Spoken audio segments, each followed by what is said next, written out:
Hello friends, मैं हूं doctor Utpal. आज इस वीडियो में हम नवजात शिशु की स्किन केयर के बारे में बात करेंगे, जैसे कि जन्म के तुरंत बाद क्या करना है, बच्चे को नहलाना कब स्टार्ट करना है, कौन सा साबुन और शैम्पू यूज़ करना है, आँखों की और गर्भनाल की देखभाल कैसे करनी है, डायपर एरिया की सफाई कैसे करनी है और जेनाइटल्स यानी कि प्राइवेट पार्ट्स की सफाई कैसे करनी है। सबसे पहले समझते हैं कि नवजात शिशु की स्किन की देखभाल क्यों ज़रूरी है। बेबी की स्किन एडल्ट की स्किन से काफ़ी अलग होती है। नवजात शिशु की स्किन एडल्ट की स्किन से 40 से 60 गुना पतली होती है। इसमें हाइड्रेशन भी कम होता है और मॉइस्चराइजिंग फैक्टर भी काफ़ी कम होता है। इस वजह से डिहाइड्रेशन और हाइपोथर्मिया के चांसेस बढ़ जाते हैं। स्किन पतली होने की वजह से बैक्टीरिया, वायरस और टॉक्सिन्स उसमें जल्दी से एब्जॉर्ब हो सकते हैं। इससे इन्फेक्शन के चांसेस भी बढ़ जाते हैं। जब बच्चा माँ के पेट में होता है तब वो काफ़ी सुरक्षित वातावरण में होता है। वहाँ का टेम्परेचर बच्चे के लिए एकदम परफेक्ट होता है। जैसे ही वो बाहर आता है तो बाहर का टेम्परेचर ठंडा होने के कारण और उसकी स्किन पतली होने के कारण हाइपोथर्मिया के चांसेस बढ़ जाते हैं। तो जन्म के तुरंत बाद हमें क्या करना चाहिए?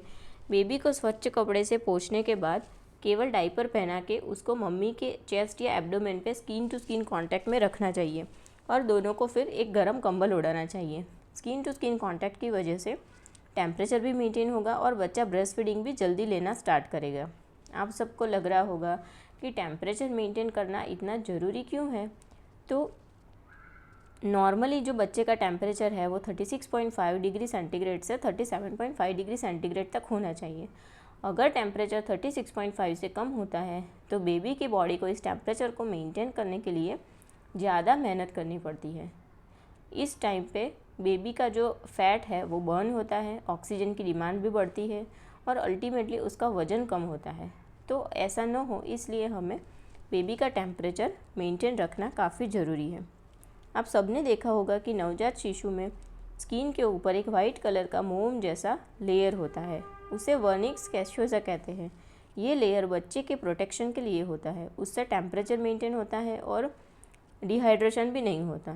तो हमें खुद से उसको पोंछ के निकालने की ज़रूरत नहीं है, वो अपने आप ही 24 आवर्स में चला जाता है। अब आता है सबसे इम्पॉर्टेंट सवाल कि नहलाना कब स्टार्ट करें। तो WHO के मुताबिक पहले 24 आवर्स में नहलाना अवॉइड करना चाहिए। अगर किसी कारण से हमें नहलाना पड़े तो पहले 6 घंटे में तो बिल्कुल भी नहीं नहलाना है, क्योंकि फर्स्ट 24 आवर्स में जितना भी बच्चा मम्मी के साथ रहेगा, स्किन टू स्किन कांटेक्ट में रहेगा, तो ब्रेस्ट फीडिंग उसका ज़्यादा अच्छे से स्टार्ट हो पाएगा और वेट भी उसका मेंटेन रहेगा। नहलाने के लिए हमेशा वार्म रूम में वार्म वाटर का यूज़ करना चाहिए, जिसका टेम्परेचर 37 से लेके 37.5 डिग्री सेंटीग्रेड तक हो। नहलाने से पहले हाथ डाल के पानी का टेम्परेचर हमेशा चेक करना चाहिए। 5 से 10 मिनट से ज़्यादा नहलाने की ज़रूरत नहीं है। अगर आप बाथ टब का यूज़ कर रहे हैं तो उसकी गहराई, पानी की गहराई 5 सेंटीमीटर तक या बच्चे के जांघों तक होनी चाहिए।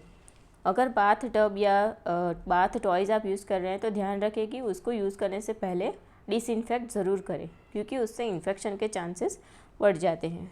साबुन की बात करें तो बच्चे के लिए सिंथेटिक डिटर्जेंट्स यानी कि सिंडेट बार्स यूज़ करना चाहिए, क्योंकि सिंडेट बार्स की जो पीएच है वो बच्चे की स्किन की पीएच से मैच करती है। दोनों की पीएच एसिडिक 5 से 5.5 तक होती है।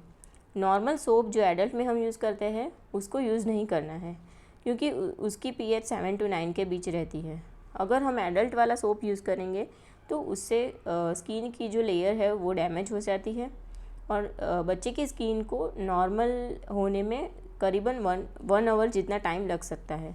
तो इसलिए हमें एडल्ट वाला साबुन तो बिल्कुल भी यूज़ नहीं करना है। अगर सिंडेट बार्स अवेलेबल नहीं है तो आप कोई लिक्विड क्लिनजर जिसकी पीएच 5 से 5.5 है उसको आप यूज़ कर सकते हैं। अगर वो भी अवेलेबल नहीं है तो एटलीस्ट न्यूट्रल पीएच वाला जिसकी पीएच 7 हो उसको आप यूज़ कर सकते हैं। जब तक बच्चे की गर्भनाल गिर न जाए हमें तब तक हेयर वॉश नहीं करना है। ऐसा कोई भी शैम्पू जिससे बच्चे की आँखों में जलन न हो वो आप यूज़ कर सकते हैं। इनिशियली हम हफ्ते में 2 से 3 बार नहला सकते हैं, उसके बाद धीरे धीरे उसको इंक्रीज़ कर सकते हैं। अगर बच्चा प्री मैच्योर है तो हम या तो फिर उसका वज़न 2.5 से कम है तो हमें स्पंज बाथ यानी कि एक टॉवेल को गर्म पानी में भिगो के केवल ऊपर से उसको साफ़ करना है। इसको ऐसे स्पंज बाथ देना है। बच्चे को पूरा पानी में ले जाके नहलाने की ज़रूरत नहीं है।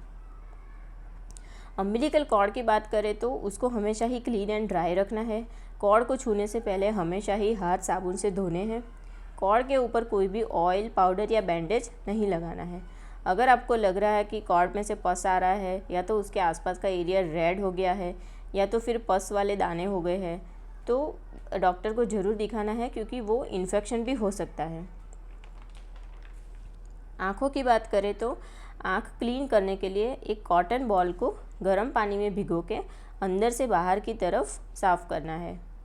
बच्चे की आँखों में काजल नहीं लगाना है, क्योंकि इससे इन्फेक्शन के चांसेस बढ़ जाते हैं। घर पे बनाया हुआ काजल भी यूज़ नहीं करना है। नवजात शिशु में टैल्कम पाउडर के डेली यूज़ को रेकमेंड नहीं किया गया है। अगर आप 1 महीने से ऊपर के बच्चे में भी टैल्कम पाउडर यूज़ करना चाहे तो उसको हाथ में लेके डायरेक्ट स्किन पे लगाना है, वो भी गले के नीचे यूज़ करना है। क्योंकि अगर आप जो पाउडर पफ आते हैं उसको यूज़ करेंगे तो उससे पाउडर जो है नाक में जाने की चांसेस रहते हैं। बच्चा इरिटेट हो जाता है और कभी कभी ब्रीदिंग प्रॉब्लम भी हो सकता है। इसलिए पाउडर पफ का यूज़ न करें, डायरेक्ट ही स्किन पे पाउडर लगाएं। टैल्कम पाउडर यूज़ करने से एक नुकसान क्या होता है कि वो सीबेशियस ग्लैंड को भी ब्लॉक कर देता है। सीबेशियस ग्लैंड में से जो मॉइस्चराइज़र आना चाहिए वो नहीं आता है और इसलिए स्किन ज़्यादा ड्राई हो सकती है। तो टैल्कम पाउडर का यूज़ ना करें, वही अच्छा है। बात करते हैं नैपी एरिया की। तो डाइपर का एरिया जो है वो भी हमेशा ड्राई एंड क्लीन रखना चाहिए।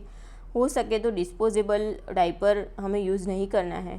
अगर आप चाहें तो ट्रैवलिंग में या नाइट टाइम में यूज़ कर सकते हैं। डे टाइम में कॉटन के कपड़े से बने हुए डाइपर ही यूज़ करें। हर 2 से 3 घंटे में हमें डाइपर को चेंज करना चाहिए। एटलीस्ट 3 से 4 घंटे में तो करना ही चाहिए। पॉटी या सुसु के बाद गर्म पानी में एक कपड़ा भिगो के उसको साफ़ करना है और फिर थोड़ी देर हवा में खुला छोड़ देना है, जिससे क्या होगा कि वो ड्राई हो जाएगा। ड्राई होने के बाद ही हमें दूसरा डाइपर पहनाना है, जिसकी ज़्यादा फ्रेगरेंस ना हो, खुशबू ना हो, ऐसा वाइप्स आप यूज़ कर सकते हैं। अगर आप डिस्पोजेबल डाइपर यूज़ कर रहे हैं तो डाइपर एरिया में थोड़ा सा ऑयल भी लगा सकते हैं। इससे क्या होगा कि स्किन मॉइस्चर रहेगी और रैशेस नहीं होंगे। अगर डाइपर रैश हो जाते हैं तो आपको जिंक ऑक्साइड वाला क्रीम यूज़ करना है। अब बात करते हैं जेनाइटल्स की, यानी कि प्राइवेट पार्ट्स की। पेनिस के जो बॉयज़ होते हैं उसमें पेनिस के आगे की स्किन है उसे हमें खुद से रिट्रैक्ट नहीं करना है, क्योंकि शुरुआत के 2 से 6 साल की उम्र तक आगे की स्किन नीचे से जुड़ी हुई हो सकती है। अगर आप उसको रिट्रैक्ट करने की कोशिश करेंगे तो उससे स्किन टेयर हो सकती है, ब्लीडिंग भी हो सकता है, बच्चे को पेन हो सकता है और आगे चल के उसमें स्कारिंग भी हो सकती है। उसको क्लीन करने के लिए नहाते वक्त गर्म पानी से जो भी आप सोप या लिक्विड यूज़ कर रहे हैं उसी से उसको क्लीन कर देना है और फिर उसको ड्राई करना है। अगर उस एरिया में आपको रेडनेस या पेन लगे तो डॉक्टर को ज़रूर दिखाना है। फीमेल बेबी में जन्म के शुरुआत के दिनों में वजाइनल सिक्रीशंस हो सकते हैं और वो नॉर्मल है। इसमें आपको घबराने की ज़रूरत नहीं है। ये सिक्रीशंस मैटरनल हार्मोन्स के विड्रॉल की वजह से होते हैं। तो फ्रेंड्स, ये थी कुछ बातें न्यूबॉर्न बेबी के स्किन केयर के बारे में। अगर आपको कोई डाउट्स है तो आप कमेंट सेक्शन में पूछ सकते हैं। बच्चे की स्किन केयर के लिए कुछ उपयोगी प्रोडक्ट्स जो हैं जो रेकमेंडेड है वो मैं डिस्क्रिप्शन बॉक्स में बता दूंगी। अगर आप चाहें तो उसको यूज़ कर सकते हैं। Thank you for watching.